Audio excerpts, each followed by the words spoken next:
యేస్వా మొదటి ఆవిర్భావ దినోత్సవ శుభాకాంక్షలు సభ్యులందరికీ. గత సంవత్సరం 2024 నవంబర్ 18 తారీఖున మన అసోసియేషన్ మొదటిసారిగా కార్యక్రమం నిర్వహించుకొని ఇప్పుడు దాదాపుగా 170 మంది సభ్యులు మన సంస్థలో మెంబర్షిప్ తీసుకున్నారు. సో ఇది బాగుంది. కాకపోతే ఆవిర్భావ దినోత్సవం అయిన వాళ్ళు చాలా తక్కువ. ప్రభాస్ జన్మదినానికి మన అసోసియేషన్ గ్రూప్లో శుభాకాంక్షలు చెప్తున్నారు. చిరంజీవి జన్మదినానికి మెసేజ్ పెడుతున్నారు. పవన్ కళ్యాణ్ జన్మదినానికి మెసేజ్ పెడుతున్నారు. వాళ్ళు మన గ్రూప్లో ఉన్నారా? ఎవరు లేరు కదా. ఎవరు సంబంధం లేని వ్యక్తులకు పెడుతున్నారు. మన సంస్థ పుట్టినరోజు దానికి శుభాకాంక్షలు చెప్పేటువంటి మినిమం నాలెడ్జ్ లేకుండా ఎందుకు ప్రవర్తిస్తుందో తెలుస్తలేదు. పవన్ కళ్యాణ్ మనవడా, మన సంస్థల సభ్యుడా? ఆయన జన్మదినం ఆయన జన్మదినం ఈ గ్రూప్లో పెట్టిన ఆయన పవన్ కళ్యాణ్ తెలుస్తుందా? ఇందులో ఉన్న వాళ్ళకి నేను చాలాసార్లు చెప్పడం జరిగింది, గ్రూప్లో ఉన్న వాళ్ళకే ఇందులో బర్త్డే విషెస్ కానీ మ్యారేజ్ డే విషెస్ కానీ పెట్టండి అని చెప్పిన. ఎవడు అసలు సంబంధం లేదు, మన గ్రూపులో మెంబర్ అవుతానే చూస్తాడు. అట్లాంటిది సంబంధం లేని క్యాండిడేట్లకు ఇలా పెడుతున్నారు. మన సంస్థ పుట్టినరోజుకు ఒక మినిమం శుభాకాంక్షలు అని పెట్టండి. టీఎస్వా ఆవిర్భావ దినోత్సవ శుభాకాంక్షలు పెట్టండి అనేది మినిమం. అది లేకుండా ఆ పెట్టిన దాన్ని అడుక్కుంటారా? ఈ కామెంట్లు ఏందో నాకు అర్థం కావట్లేదు. అసలు మన సంస్థలో ఇట్లాంటి వాళ్ళు ఈ చీడ పురుగులను ఎందుకు ఉంచుకోవాలి అని నేను అడుగుతున్నాను. ఈ సందర్భంగా మిమ్మల్ని అందరిని అడుగుతున్నా. ఈ ఒక్క చీడ పురుగు చాలు.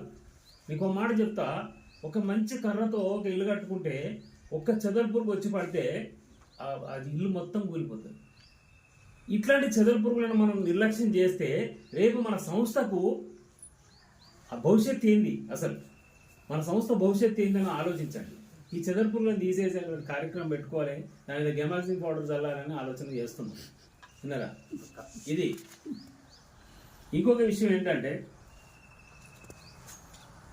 మెసేజ్ పెడితే ఒక అధ్యక్షుడు, జనరల్ సెక్రటరీ ఒక మెసేజ్ పెడితే ఎన్నో గ్రూపులు మీ సెల్ ఓపెన్ చేయగానే, పొద్దున్న లేచి ఇట్లా ఓపెన్ చేయగానే, వాట్సాప్ ఓపెన్ చేయగానే అన్ని గ్రూపులు, మెసేజ్లు, పర్సనల్ అవన్నీ చూస్తుంటారు. ఇది మన సంస్థ అని ఒక్కసారి టీఎస్పా ఓపెన్ చేస్తే మన వాళ్ళు ఏం పెట్టారు, రీల్స్ పక్కకెట్టండి. మన సంస్థకు సంబంధించిన మెసేజ్ ఉందా అని ఒకసారి చూడాల్సిన బాధ్యత ఉందా లేదా? ఒకరి కోసం ఒకరు నిలబడ్డాం. ఇప్పుడు వెంకటస్వామి గారు ఏం చేశారు, మన చేతులు అందరం కలిసికట్టుగా చేతులు పట్టుకున్నాం అన్నమాట. కానీ అసలు సింబాలిక్ ఏంది? ఒకరికొకరు కలిసికట్టుగా ఉన్నప్పుడు సంస్థ అనేది గట్టిగా ఉంటుంది, పటిష్టంగా ఉంటుంది, ఇంకొక వ్యక్తికి సహాయపడే స్థితిలో ఉంటుంది. ఇండివిజువల్గా ఉన్నప్పుడు వెంకటస్వామి ఒకడే, రజాక్ ఒకడే, దేవేందర్ రెడ్డి ఒకడే, హరియార్ ఒకడే. వాళ్ళ చేతనైతే సహాయం చేస్తారు, లేకపోతే లేదు. 10 మంది కలిసినప్పుడు మనిషికి ₹1 ఇస్తే 10 రూపాయలు అయితే ఇంకొకరికి సహాయం చేయడానికి ఉపయోగపడుతుంది. ఇది దీని ఒక సంఘం యొక్క ఉద్దేశం. సంఘం ఎందుకు పెట్టుకుంటున్నాం? సంఘం అనేది 10 మంది కలిసినప్పుడు, 10 చేతులు కలిసినప్పుడు ఒకరికి సహాయపడే స్థితిలో ఉంటుందనే ఉద్దేశంతో సంఘం ఆవిర్భావాన్ని జరుగుతుంది, సంఘాలని పెట్టుకోవడం జరుగుతుంటుంది. మరి అట్లాంటి సంఘాన్ని ఏం పట్టించుకుంటున్నారు? సంఘానికి చెయ్యి ఇస్తున్నారా? చెయ్యిస్తున్నారు.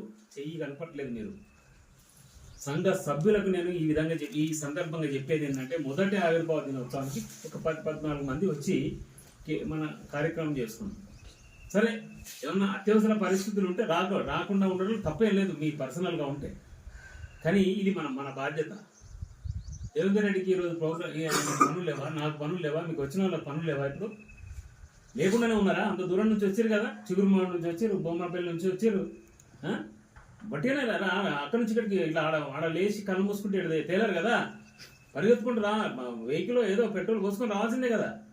మరి ఎందుకు వచ్చారు? అందరికి బాధ్యత ఉండాలా ఉండద్దా? సంఘ సభ్యుడు అన్నప్పుడు అందరూ బాధ్యత వహించాల్సిందే. ఇక్కడ ఎవరో ఒకరు రిప్రజెంటేటివ్ ఉండాలి కాబట్టి ఒక అధ్యక్షుడు, ఒక కార్యదర్శి, ఒక సెక్రటరీ ఉంటారు, ఒక ట్రెజరర్, ఒక గౌరవాధ్యక్షుడు, ఒక ఆర్గనైజ్ సెక్రటరీ. ఇట్లా పనులు అంటే ఒక నిర్ణయం తీసుకొని కార్యక్రమం చేయడం కోసం, రూపకల్పన చేయడం కోసం ఉంటారు. మిగతా వాళ్ళంతా సపోర్టింగ్గా ఉంటేనే కదా ఈ కార్యక్రమం చేసేది. మరి అది జరగట్లేదు ఏంటి? ఇంకొక విషయం దేవేందర్ రెడ్డి గారు మాట్లాడారు, సంస్థ అవకాశాలు ఇవ్వదు. బాగా గుర్తుపెట్టుకోవాలి. ప్రతి ఆర్టిస్ట్ గుర్తుపెట్టుకోవాల్సింది ఏంటంటే, ప్రతి సభ్యునికి చెప్తున్నా నేను, సంస్థ వెల్ఫేర్ గురించి ఆలోచన చేస్తుంది, కళాకారుల వెల్ఫేర్ గురించి ఆలోచన చేస్తుంది, కానీ అవకాశాల గురించి ఆలోచన చేయదు. అవకాశాలకు ఎవరిని రికమెండ్ చేయదు. ఎందుకు చేయదంటే, మీ టాలెంట్ మిమ్మల్ని తీసుకెళ్ళాలి. మీ టాలెంటే మిమ్మల్ని క్యారెక్టర్ దగ్గర తీసుకెళ్ళాలి. నేను చెప్పి మిమ్మల్ని క్యారెక్టర్కి నేను రెఫర్ చేస్తే మీరు అది చేయగలుగుతారన్న గ్యారంటీ లేదు కదా. మీరు ఏ క్యారెక్టర్ చేయగలుగుతారు అనేది చేయించుకునే వారికి తెలుస్తుంది. ఆ ప్రొడ్యూసర్కు, ఆ డైరెక్టర్కు, ఆ కథలో ఉన్నటువంటి వాళ్ళు ఎన్నుకుంటారు ఎవరు కావాలని. అది ఆలోచించాలి. ప్రతిసారి దేవేందర్ రెడ్డి గారు మాట్లాడుతున్నారు, వారి దృష్టికి వస్తున్నది కాబట్టి అవకాశాలు ఇస్తలేరు. అవకాశాలు సంస్థ పెట్టింది అవకాశాలు ఇవ్వడానికి కాదు. క్లియర్ చెప్తున్నా, బండ మీద పలగొట్టి చెప్తున్నా, క్లియర్ చెప్తున్నా, సంస్థ అవకాశాలు ఇవ్వదు. సంస్థ మీ అభివృద్ధి కోసం పాటుపడుతుంది. బాగా గుర్తుపెట్టుకోండి. దానికోసం మేము కార్యక్రమాలు చేస్తున్నాం. దానికోసం కార్యక్రమాల రూపకల్పన చేస్తున్నాం. ఎలాంటి రూపకల్పన చేస్తున్నాం? మీకు హెల్త్ కార్డ్స్ ఇవ్వడానికి ప్రయత్నం చేస్తున్నాం. ఎందుకంటే ఆరోగ్యం బాగుండాలి, ఖర్చు లేకుండా జరగాలి. అంటే ఏదైనా హాస్పిటల్కి వెళ్ళినప్పుడు మనకు డబ్బులు ఖర్చు లేకుండా వైద్యం జరగాలి. అట్లాంటి కార్యక్రమాలు చేస్తున్నాం. ఇన్సూరెన్స్ చేయించుతాం అన్నటువంటి ఒక గ్రూప్ ఇన్సూరెన్స్ చేయించుతాం అన్నటువంటి ఆలోచన చేస్తున్నాం. మీ దగ్గర నుంచి డబ్బులు తీసుకొని కాదు, గ్రూప్ ఇన్సూరెన్స్ మొత్తం అందరు సభ్యులకు కలిపి గ్రూప్ ఇన్సూరెన్స్ చేయించాలన్నట్టు ఒక ఆలోచన చేస్తున్నాం. దాని మీద కూడా చర్చ జరుగుతుంది. దానికి ఎంత డబ్బులు కట్టాల్సి వస్తుంది, ప్రీమియం ఎంత కట్టాల్సి వస్తుంది, అదంతా చూస్తున్నాం. ఇకపోతే సరే, ఇదంతా జరుగుతున్నది. మరొకసారి చెప్తున్నా, సభ్యులందరూ ఖచ్చితంగా చెప్తున్నా, ఇది అల్టిమేటం అనుకోండి, ఏమని అనుకోండి, సంస్థలో ఉండాలి, సంస్థలో మేము భాగస్వామిలో అని అనుకుంటే ఖచ్చితంగా సంఘ కార్యక్రమాల్లో పార్టిసిపేట్ చేయాలి. పోయినసారి కార్యక్రమం చేసాం, 160 మంది సభ్యులు ఉన్నారు అనుకున్నాం. అందరూ వస్తారు, మన వాళ్ళు మొదటి కార్యక్రమం చేస్తున్నాం, అందరూ వస్తారు అనే ఉద్దేశంతో భోజనం చేశాం. సగం భోజనాలు మిగులుతాయి, తీసుకుపోయి బయట పంచిపెట్టాం. ఎందుకు? మన వాళ్ళే మనకు రాకపోతే ఇంకెవరి కోసం మనం చేసేది? ఎందుకు చేయాలి ఈ కార్యక్రమాలు? ఎందుకు చేయాలి? డబ్బులు ఎందుకు ఖర్చు పెట్టుకోవాలి? బాగున్నాయా? కాదు కదా. సో ప్రతి ఒక్కరికి చెప్తున్నా, ఖచ్చితంగా ప్రతి ఒక్కరు, నేను ఇందులో సభ్యుని అనుకునే ప్రతి ఒక్కరూ కార్యక్రమానికి రావాలి, కార్యక్రమ విజయంలో పార్టిసిపేట్ చేయాలి. ఇది రూల్, అంతే.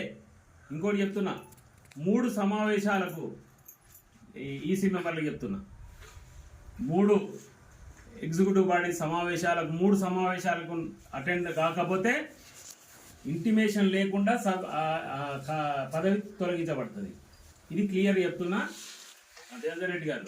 ఇది ఖచ్చితంగా 3 సమావేశాలకు అటెండ్ కాకపోతే ఇంటిమేషన్ లేకుండానే ఆ పదవి నుంచి తొలగించడం జరుగుతుంది. ఇది ఫైనల్. ఇంకొక మాట, సరే ఇవన్నీ తర్వాత మాట్లాడుకుందాం. ఈరోజు యాక్చువల్గా మన మొదటి ఆవిర్భావ దినోత్సవం. ఇదొక అంటే ఎమోషనల్గా ఎందుకు నేను అంటున్నా అంటే, ఏదో చేద్దాం, ఏదో పొడిసేద్దాం అని సంస్థ పెట్టుకున్నాం, కానీ ఏం కనిపిస్తలేదు, ఎవరి చేయూత లేదు, ఎవరి అంటే రెస్పాన్సే లేదు, సభ్యుల దగ్గర నుంచి రెస్పాన్సే లేదు. చెప్పుకోవడానికే ఉన్న 150 మంది, 10% కూడా కనిపించలేదు. 10% కూడా లేదు. 170 మందిలో 10% కూడా లేదు. మరి 90% పక్కకు ఉండిపోతే 10% ఏం చేస్తారు? ఎందుకు చేయాలి? 90% కోసం 10% ఎందుకు? 90% 10% కోసం కష్టపడాలి. 90% 10% కోసం కష్టపడాలి. కానీ 10% 90% కోసం కష్టపడతారా? కాదు కదా. ఇది దృష్టిలో పెట్టుకోండి. నెక్స్ట్ కార్యక్రమాలకు అందరు రావడానికి ప్రయత్నం చేయండి. ఇది రిక్వెస్ట్ కూడా, అల్టిమేటం ఇస్తున్నా, రిక్వెస్ట్ కూడా చేస్తున్నా, 2 చెప్తున్నా. ఇంకొక విషయం ఏంటంటే, సరే ఫైనల్ అందరూ పనులు పెట్టుకొని ఉంటారు. ఒక విషయం చెప్తాను. 2 తెలుగు రాష్ట్రాల్లో అనౌన్స్ చేయడం జరిగింది. మనం పోయిన కార్యక్రమంలో, కళాభారతిలో మనం జరుపుకున్న కార్యక్రమంలో, ఏది మన బ్యాడ్జెస్ ఇచ్చిన కార్యక్రమంలో 2 తెలుగు రాష్ట్రాల్లో ఎక్కడ జరగని విధంగా ఓపెన్ స్క్రీన్ విధానంలో మనము తెలుగు షార్ట్ ఫిల్మ్ కాంటెస్ట్ను కండక్ట్ చేయబోతున్నాం. ఇది అన్ని చోట్ల ఏమిస్తారు, ఫస్ట్ సెకండ్ ప్రైజ్ ఇచ్చేసి వదిలేస్తారు. మనం ఏం చేస్తున్నాం, ఎంకరేజ్మెంట్గా best actor, best actors, best supporting actor, supporting actors, best villain, lady artist, cameraman, director, writer, ఇట్లా అన్ని డిపార్ట్మెంట్లలో మనం క్యాష్ ప్రైజ్ ఇస్తున్నాం. అన్ని డిపార్ట్మెంట్లలో క్యాష్ ప్రైజ్ ఇస్తున్నాం. ఫస్ట్ సెకండ్ థర్డ్ 3 ప్రైజులు ఇది సినిమాకి ఇస్తున్నాం. ఇది ఓపెన్ స్క్రీన్ విధానంలో చేస్తున్నాం. ఏదో షార్ట్గా చేసేసి నాకు నచ్చినవి నేను ఇచ్చినాను కాదు. ఇంకొక విషయం ఏంటంటే లోకల్కి సంబంధించిన జడ్జి ఎవరు ఉండరు. దీనికి సంబంధించినటువంటి జడ్జిలు సినిమాకి సంబంధించిన వాళ్ళు, సినిమా నటులే, హైదరాబాద్ నుంచి సినిమా నటులే స్క్రీనింగ్ చేస్తున్నారు. ఇది మనం చేసేటువంటిది. ఎలాంటి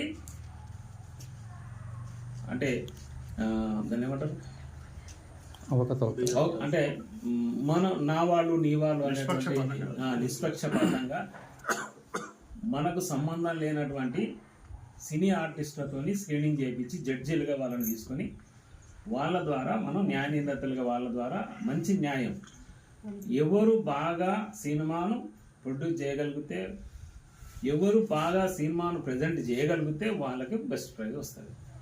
ఎవరు బాగా యాక్టింగ్ చేయగలిగితే వాళ్ళకి బెస్ట్ ప్రైజ్ వస్తుంది. ఇది నిష్పక్షపాతంగా మనం ఇచ్చేటువంటి కరీంనగర్లో మొట్టమొదటి, అంటే నాకు నచ్చిన వారికి నేను అవార్డు ఇస్తా, నాకు దగ్గర వాళ్ళు నేను ఈ అవార్డు ఇస్తా అనేది కాకుండా సిల్క్ కవర్లో వాళ్ళ ద్వారానే అనౌన్స్ చేపిస్తాం. ఇంకొకటి ఏంటంటే ఇచ్చే షీల్డ్ కూడా బ్రహ్మాండంగా పెట్టుకుంటే ఆస్కార్ లెవెల్లో కనిపించేలాగా ప్లాన్ చేస్తున్నాం. లేదా ఖర్చు ఎంతైనా పర్లేదని అనుకున్నాం, డిసైడ్ అయినాం. చేసేది నవ్వుతో నా భవిష్యత్తు. కరీంనగర్లో జరిగేటువంటి Telugu short film contest 2 Telugu రాష్ట్రాల నుంచి వచ్చేటువంటి వాళ్ళు గుర్తుపెట్టుకునేలాగా ఉండేలానికి ప్రయత్నం చేస్తున్నాం. 275 మంది 170 మంది మన సభ్యులు ఈ కార్యక్రమంలో ఖచ్చితంగా పార్టిసిపేట్ చేయాలి. ఇంకోటి దేవేంద్ర రెడ్డి గారు చెప్పారు, దీన్ని మీరు మౌత్ చేస్తారా, మీ గ్రూప్లలో పెడతారా, ఎవరిని ఎంకరేజ్ చేస్తారు, మనకు కాంటెస్ట్ పెట్టేసేయండి, పబ్లిసిటీ చేయండి, మనకు ఎక్కువ మొత్తంలో ఎంట్రీలు వచ్చేలాగా చేయండి, మంచి సినిమాలు వచ్చేలాగా చేయండి. మన వాళ్ళు కూడా అంటే అయ్యో మన అసోసియేషన్ మన వాళ్ళు కూడా పంపించండి కదా, మన అసోసియేషన్లో ఉన్న వాళ్ళు కూడా కాంటెస్ట్ పంపించవచ్చు కదా. ఇది ఫైనల్. ఓకే.